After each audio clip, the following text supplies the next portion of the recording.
Sesungguhnya engkau tahu bahwa hati ini telah berpadu, berhimpun dalam naungan cintamu, dalam perjuangan menegakkan syariat dalam kehidupan. Sesungguhnya engkau tahu bahwa hati ini telah berpadu, berhimpun dalam naungan cintamu. Takwin mimpi hamba di hadapan Tuhannya. Ustadz Abu Sa'ad mengatakan bahwa barang siapa yang bermimpi seolah dia berada di hadapan Allah, sedangkan Allah melihatnya, maka mimpinya itu merupakan mimpi rahmat jika dia orang yang soleh.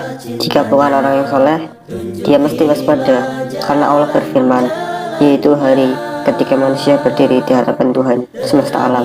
Surat Al-Mutaffifin ayat 6. Jika bermimpi seolah-olah bermunajat kepadanya, berarti dia dimuliakan dengan kedekatan padanya dan dia disukai manusia. Allah berfirman, kami telah mendekatkannya pada kami di waktu dia munajat pada kami. Surat Al-Maryam ayat 52. Jika bermimpi seolah-olah bersujud di hadapan Allah, berarti dia didekatkan dengannya dan dicintai manusia, karena Allah berfirman, dan sujudlah dan dekatkanlah dirimu pada Tuhan. Surat Al-Alaq ayat 19. Jika bermimpi berbicara dengannya di balik hijab, maka agamanya menjadi baik dan dapat melaksanakan amanah jika dia memikulnya, serta kekuasaannya menjadi kuat. Jika bermimpi berbicara dengannya tanpa hijab, maka dia akan melakukan kesalahan dalam agamanya, karena Allah berfirman, dan tidak ada bagi seorang manusia pun bahwa Allah berkata-kata dengan dia kecuali dengan perantara wahyu atau di belakang tabir.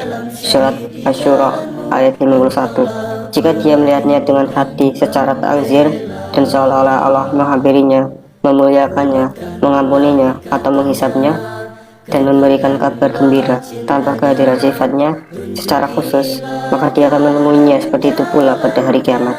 Jika bermimpi bahwa Allah menjanjikan ampunan dan rahmat padanya, maka tidak dilakukan lagi bahwa janji itu benar, karena Allah tidak mengingkari janji, tetapi dia akan mendapatkan ujian menyangkut diri dan penghidupannya sepanjang hidupnya. Jika bermimpi seolah-olah Allah menasihatinya, maka dia akan menghentikan apa yang ditakdiri dari Allah sesuai firman-Nya. Dia menasihatimu agar kamu memperoleh pengajaran. Surat An-Naml ayat 90. Mimpi tentang Nabi Muhammad SAW diriwayatkan dari Abu Qasim Umar bin Muhammad Al-Basri dari Abu Salamah bin Abdurrahman bahwa Abu Hurairah mendengar Rasulullah bersabda, barang siapa bermimpi melihatku, maka seperti melihatku saat terjaga, karena setan tidak dapat menyerupaiku. Abu Salamah berkata dari Abu Qatadah bahwa Rasulullah bersabda, barang siapa yang bermimpi melihatku, berarti dia melihatku yang sesungguhnya. Ustadz Abu Sa'ad mengatakan bahwa Allah telah mengutus Nabi Muhammad SAW sebagai rahmat bagi alam semesta. Berbahagialah orang yang melihatnya saat hidup, lalu dia mengikutnya. Berbahagialah orang yang bermimpi bertemu dengannya, karena jika dia memimpikannya saat punya hutang, niscaya Allah membayarkan hutangnya.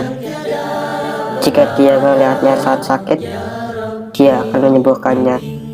Jika melihatnya saat berperang, maka Allah akan menolongnya. Jika melihatnya saat membujang, insya Allah dia akan berhaji. Jika beliau tampak berada di tanah yang tandus, maka tanah itu akan berubah subur. Jika beliau berada di tempat yang dipenuhi dengan kezaliman, niscaya kezaliman diganti dengan keadilan. Jika beliau berada di tempat yang menakutkan, maka tempat itu menjadi aman. Demikianlah jika beliau tampak sesuai dengan keadaannya. Jika beliau tampak pucat, kurus, atau ada cacat pada sebagian anggota tubuhnya, Hal itu menunjukkan pada penyalahgunaan agama di tempat itu dan merebaknya bid'ah. Takwil yang sama berlaku bagi mimpi melihat kiswah atau diraih Ka'bah yang tampak usang. Itulah beberapa takwil mimpi mengenai Nabi Muhammad SAW. Meskipun mimpi yang berkenaan dengan Nabi Muhammad SAW dialami oleh seseorang, tetapi takwilnya berlaku bagi seluruh kaum muslimin. Itulah beberapa takwil mimpi yang dapat saya sampaikan. Jika Anda ingin membacanya lebih tafsir mimpi ini, saya dapatkan dari buku tafsir mimpi menurut Al-Quran dan As-Sunnah Muhammad Ibnu Sirin. Terima kasih atas waktunya. Wassalamualaikum warahmatullahi wabarakatuh. Bimbinglah kami,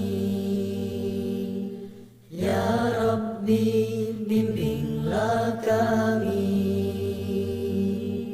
ya Rabbi.